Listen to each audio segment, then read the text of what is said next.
Thank you, New Hampshire.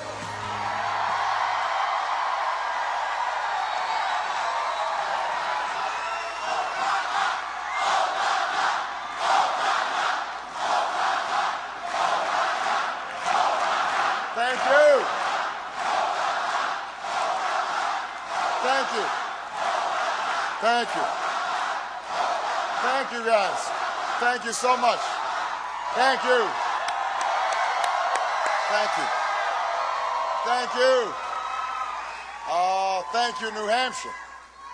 I love you back. Thank you. Thank you. Well, thank you so much. I am still fired up and ready to go.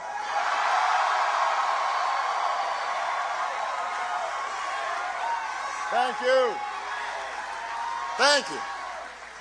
Well, first of all, I want to congratulate Senator Clinton on a hard-fought victory here in New Hampshire. She did an outstanding job. Give her a big round of applause.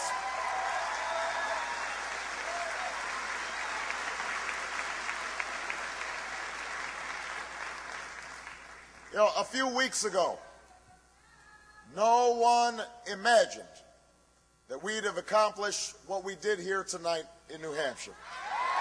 No one could have imagined it. For most of this campaign, we were far behind. We always knew our climb would be steep. But in record numbers, you came out and you spoke up for change.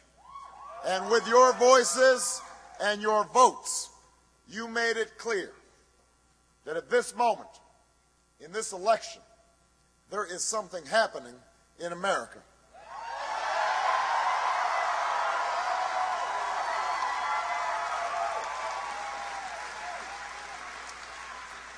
There is something happening when men and women in Des Moines and Davenport, in Lebanon and Concord, come out in the snows of January to wait in lines that stretch block after block because they believe in what this country can be.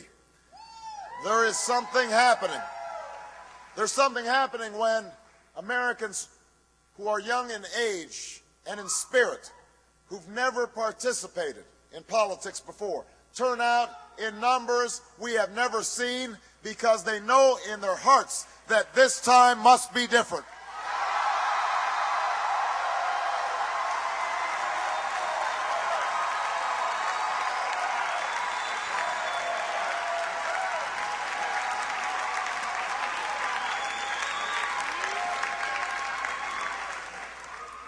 There's something happening when people vote not just for party that they belong to, but the votes, the hopes that they hold in common.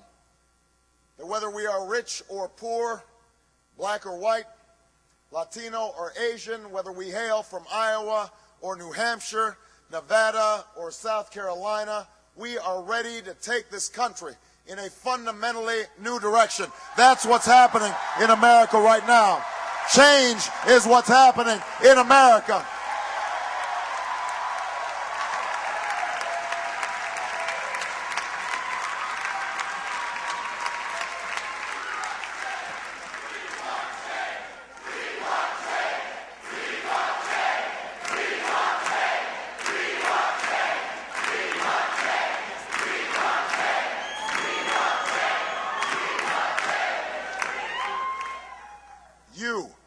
All of you who are here tonight, all who put so much heart and soul and work into this campaign, you can be the new majority who can lead this nation out of a long political darkness.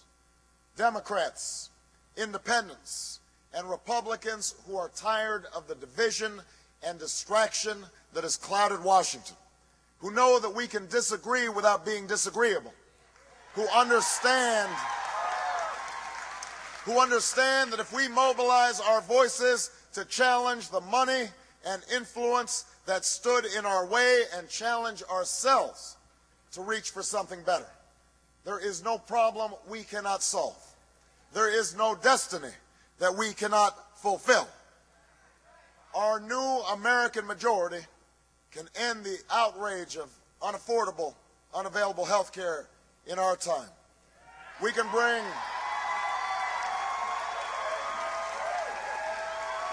bring doctors and patients, workers and businesses, Democrats and Republicans together, and we can tell the drug and insurance industry that while they get a seat at the table, they don't get to buy every chair. Not this time, not now.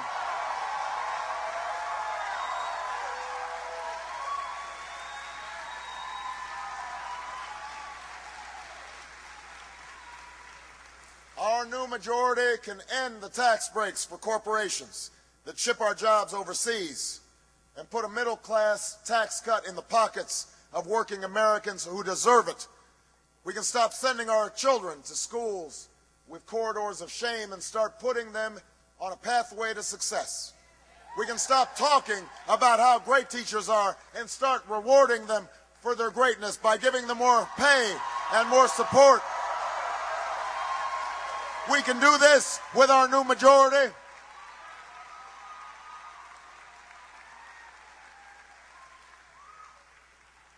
We can harness the ingenuity of farmers and scientists, citizens and entrepreneurs to free this nation from the tyranny of oil and save our planet from a point of no return. And when I am President of the United States, we will end this war in Iraq and bring our troops home.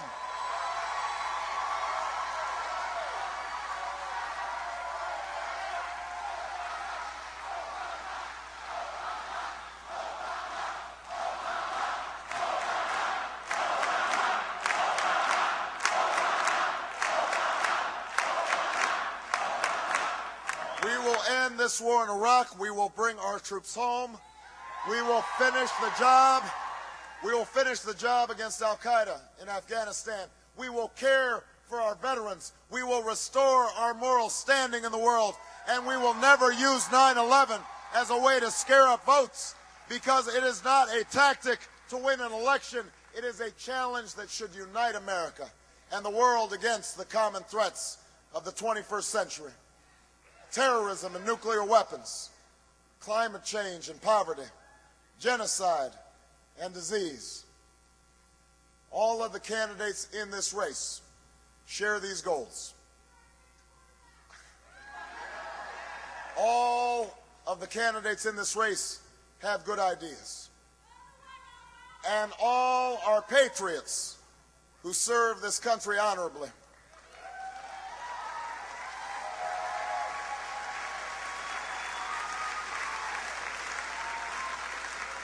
But the reason our campaign has always been different, the reason we began this improbable journey almost a year ago, is because it's not just about what I will do as president. It is also about what you, the people who love this country, the citizens of the United States of America, can do to change it. That's what this election is all about.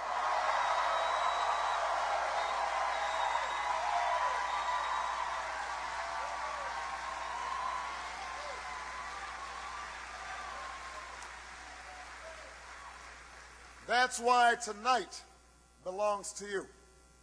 It belongs to the organizers and the volunteers and the staff who believed in this journey and rallied so many others to join the cause.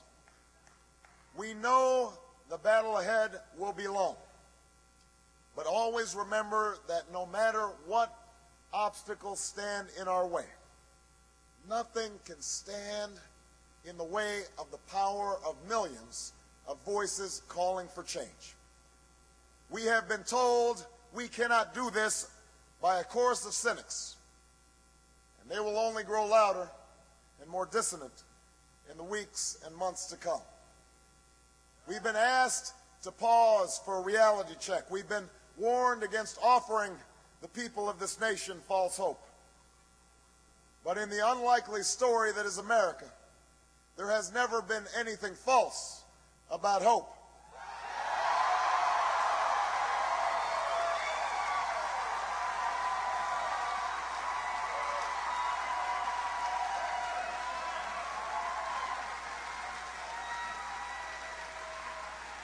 For when we have faced down impossible odds, when we've been told we're not ready, or that we shouldn't try, or that we can't, generations of Americans have responded with a simple creed that sums up the spirit of a people.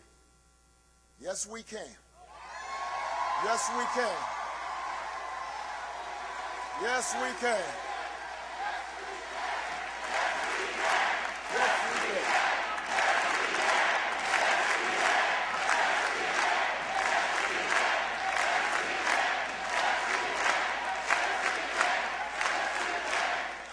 It was a creed written into the founding documents that declared the destiny of a nation. Yes, we can. It was whispered by slaves and abolitionists as they blazed a trail towards freedom through the darkest of nights. Yes, we can. It was sung by immigrants as they struck out from distant shores and pioneers who pushed westward against an unforgiving wilderness. Yes, we can. It was the call of workers who organized, women who reached for the ballot, a president who chose the moon as our new frontier, and a king who took us to the mountaintop and pointed the way to the promised land. Yes, we can to justice and equality.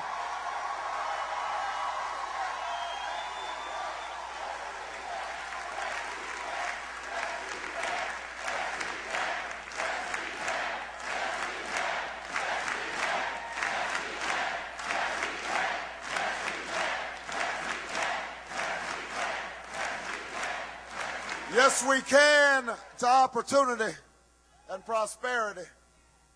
Yes, we can heal this nation. Yes, we can repair this world.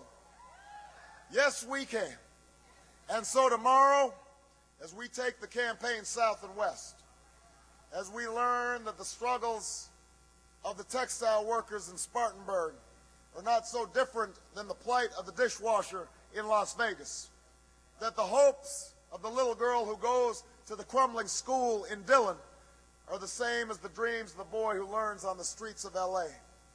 We will remember that there is something happening in America, that we are not as divided as our politics suggest, that we are one people, we are one nation, and together we will begin the next great chapter in the American story with 3 words that will ring from coast to coast, from sea to shining sea. Yes, we can. Thank you, New Hampshire. Thank you.